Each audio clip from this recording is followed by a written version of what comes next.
اب آئیے، علامہ بلیاوی صاحب نے فرمایا کہ بیٹیوں کی شادی میں مکان بک گیا، بیٹیوں کی شادی سے پہلے باپ بے چین تھا، بیٹیوں نے اپنے گلے میں پھانسی کا پھندا لگا لیا، باپ کی بے چینی دیکھ کر بیٹی کنویں میں چلی گئی۔ کیا یہ کنواں میں جانے والی بیٹیاں سماج کے جوانوں کو پکار نہیں رہی ہے؟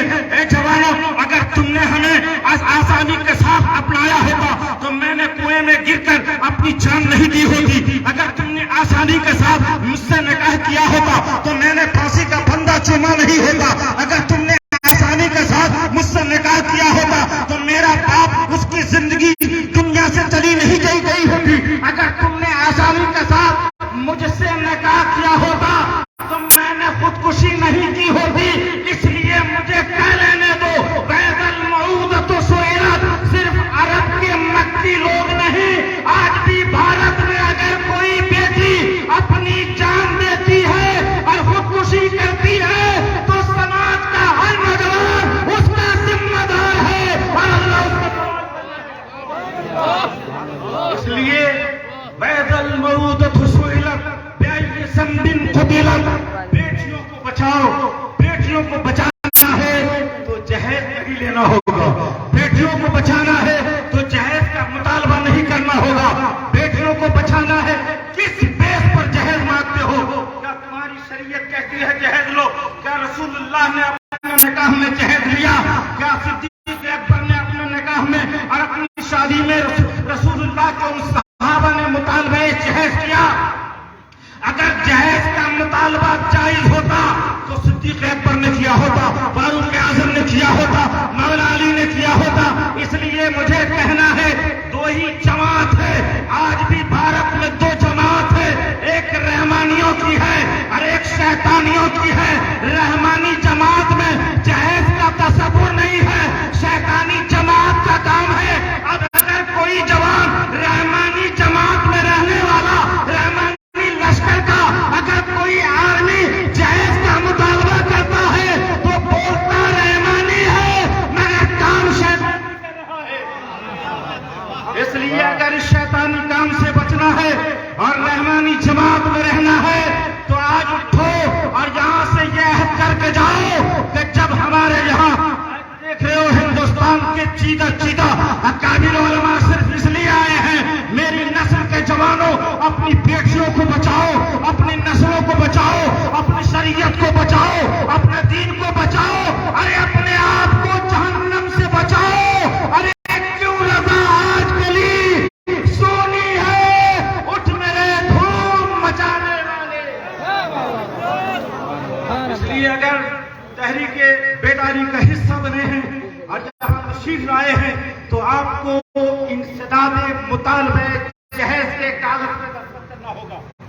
آج ان علماء ربانین کے سامنے آپ کو عہد کرنا ہوگا، ہم رحمانی ہیں اور رحمانی رہیں گے، شیطانی فعل سے دور ہیں اور شیطانی فعل سے ہم دور رہیں گے۔ اس کے جو نقصانات ہیں ہمارے سماج میں، علامہ فرما رہے ہیں کہ جو بولتے ہیں بولنے والوں کو بھی چاہیے، سماج کے آپ بھی ہیں اور اسی سماج میں پلنے والا مولوی اور حافظ بھی ہے، اسی سماج میں پلنے والا نیتا اور دانشور بھی ہے، لیکن جب لینے کی باری آتی ہے تو منہ پھاڑتا ہے، یہ الگ بات ہے، وہ ذلت کے گڈھے میں چلا جاتا ہے۔ میں نے تو دیکھا ہے کہ شادی سے پہلے باپ کہتا ہے میرا بیٹا مانگتا نہیں ہے، گاڑی مانگ رہا ہے، میرا بیٹا مانگتا نہیں ہے، وہ کار مانگ رہا ہے، اور جب شادی ہو جاتی ہے اور جب لڑکے سے دولہے سے لوگ کہتے ہیں تو کیسا ذلیل ہے، تو جس عورت سے نکاح کرنے جا رہا ہے، جس سے پیار اور محبت کی بات کرے گا، اس عورت کو تو نے پیسے لے کر اپنایا ہے، گویا یہ تیری خریدی ہوئی محبت ہے، تیرے قلب کی نہیں ہے۔ وہ فوراً بولتا ہے حسن رضا شادی سے پہلے خدا کی قسم میرا کوئی مطالبہ نہیں تھا، وہ تو میرا باپ بدھو مطالبہ کر رہا تھا، وہ تو میرا باپ جمعراتی مطالبہ کر رہا تھا، لیکن میں نے کبھی مطالبہ نہیں کیا۔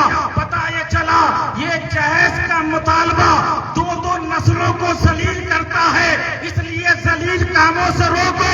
شادی سے پہلے اپنی زبان سے باپ بیٹے کو ذلیل کرتا ہے اور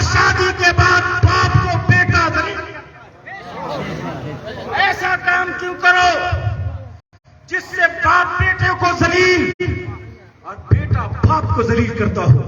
اس لیے جب مطالبہ جہیز کی بات ہو تو چاہیے کہ ہاتھ اٹھا لو.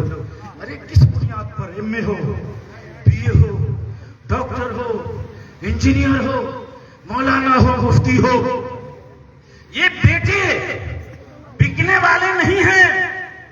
ان بیٹوں کو جہیز کی قیمت لے کر بیچتے ہو. ڈاکٹر بنایا, 15 لاکھ روپے خرچ ہوئے, تو کیا 15 لاکھ بیٹی والوں سے وصول کر بیٹے کو بیچ رہے ہو؟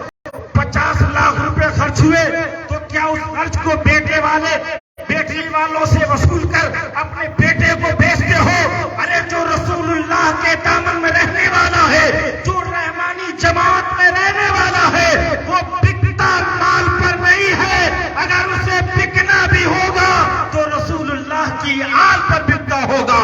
اہل سنت کا ہے بیڑا پار, اصحاب حضور نجم ہے اور نو ہے, اطرت رسول اللہ.